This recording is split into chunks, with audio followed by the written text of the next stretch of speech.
보통 그 고대의 교리라고 하면 막 박물관에 있는 먼지 쌓인 유물처럼 느껴지잖아요. 네, 사실 엄청 지루하게 들리죠. 맞아요.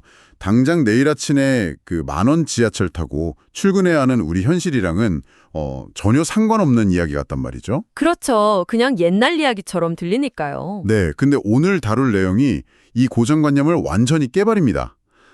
자, 이것부터 한번 풀어보죠.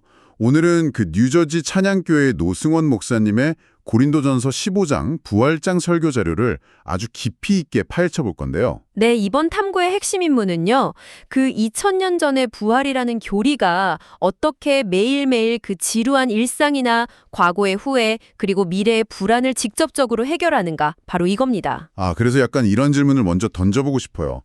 만약에 그리스도의 부활이라는 그 첫 번째 도미노가 쾅 하고 넘어졌다면 지금 방송을 듣고 계신 여러분과 제 삶에는 과연 어떤 영적인 연쇄 반응이 일어나는 걸까요?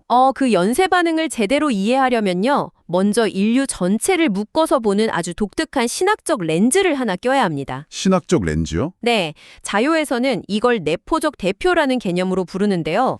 그러니까 성경은 인간을 그냥 혼자 둥둥 떠다니는 개인으로 보지 않고 철저하게 누구 안에 속한 존재로 본다는 거죠. 누구 안에 속해 있다. 맞아요. 크게 두 줄기거든요. 자기 주장과 죽음을 뜻하는 아담이라는 대표 안에 있거나 아니면 그 자기 희생과 생명을 뜻하는 그리스도라는 대표 안에 있거나 딱 둘 중 하나라는 겁니다. 잠깐만요. 그래서 이게 다 무슨 의미일까요? 대표라고 하시니까 확 와닿지가 않는데요? 좀 어려울 수 있죠. 예를 들어서 월드컵에서 우리 국가대표팀이 졌다고 해서 제 통장 잔고가 막 줄어들거나 제 인생이 망하는 건 아니잖아요. 대표의 실패가 저한테 직접 타격을 주진 않죠. 맞습니다. 스포츠 국가대표랑은 차원이 좀 다릅니다. 그거보다는 약간 식물학에 가깝다고 보시면 이해가 훨씬 빠를 거예요. 식물학이요? 그러니까 우리가 원래는 그 아담이라는 병들고 썩어가는 나무줄기에 붙어있던 가지였는데 네, 맞아요.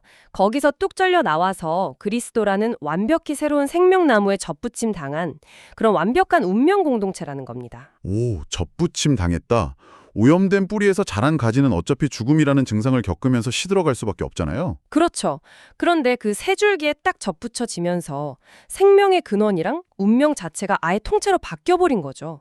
논리적으로는 되게 이해가 잘 가는데요. 근데 현실을 보면 좀 이상하지 않나요? 어떤 부분이 이상하죠? 아니, 우리가 그 완벽한 새 생명나무에 접붙여졌다면 도대체 왜 제 삶은 여전히 병든 나무 같을까요? 여전히 힘들고 아프니까요. 네. 우리는 여전히 병원 진료 결과 기다리면서 막 조마조마하고 또 늙어가고 사랑하는 사람 잃고 슬퍼하잖아요. 이거 접붙임이 실패한 거 아닌가요? 실패한 게 절대 아니고요. 여기서 정말 흥미로운 점은요. 이게 바로 영적인 타이밍의 문제라는 겁니다. 타이밍이요? 네, 자료를 보면 부활을 첫 열매라고 표현을 해요. 농부가 밭에서 첫 열매를 딱 거두면 수확 자체는 100% 확신하잖아요. 당연히 확신하겠죠. 이미 눈앞에 열매가 나왔으니까요. 하지만 그날 당장 밭에 있는 모든 곡식을 다 창고로 걷어들이는 건 아니란 말이죠.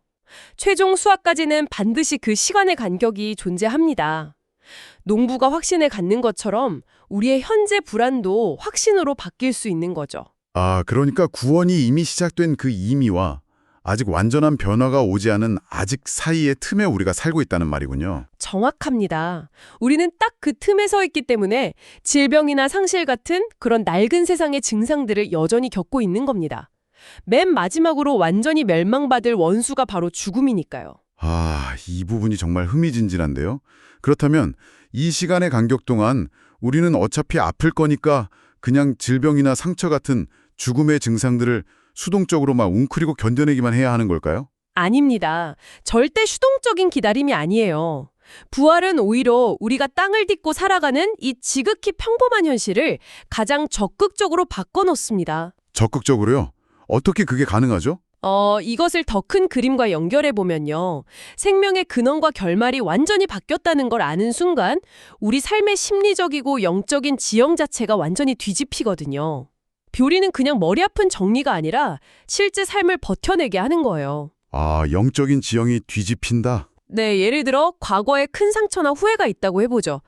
예전에는 그 과거가 나를 올감했겠지만 새 생명 안에서는 그 과거가 더 이상 지금의 나를 결정짓지 못합니다.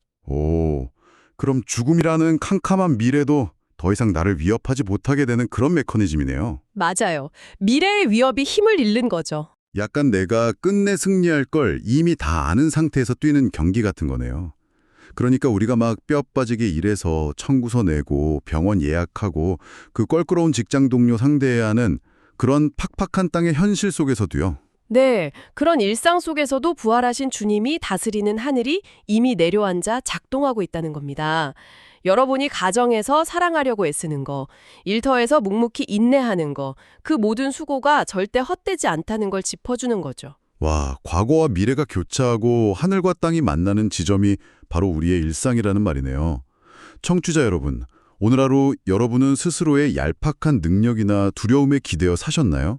아니면 이 거대한 생명나무의 줄기에 꽉 붙어서 부활의 소망으로 사셨나요? 네, 정말 중요한 질문이네요. 만약 이미 하늘이 여러분의 가장 평범하고 지루한 일상 한가운데 내려앉아 있다면 이 깊이 있는 탐구가 끝난 직후 여러분이 해야 할 가장 사소한 일의 가치는 어떻게 달라질까요? 예를 들면 밀린 저녁 설거지나 내일 출근 준비 같은 거요. 맞아요. 그런 평범한 행동을 할 때 업무 이메일을 작성하는 시간조차도 과연 그 가치가 어떻게 바뀔지 한번 상상해 보시길 바랍니다. 그 질문을 여러분의 일상에 남겨두며 오늘의 탐구를 마칩니다.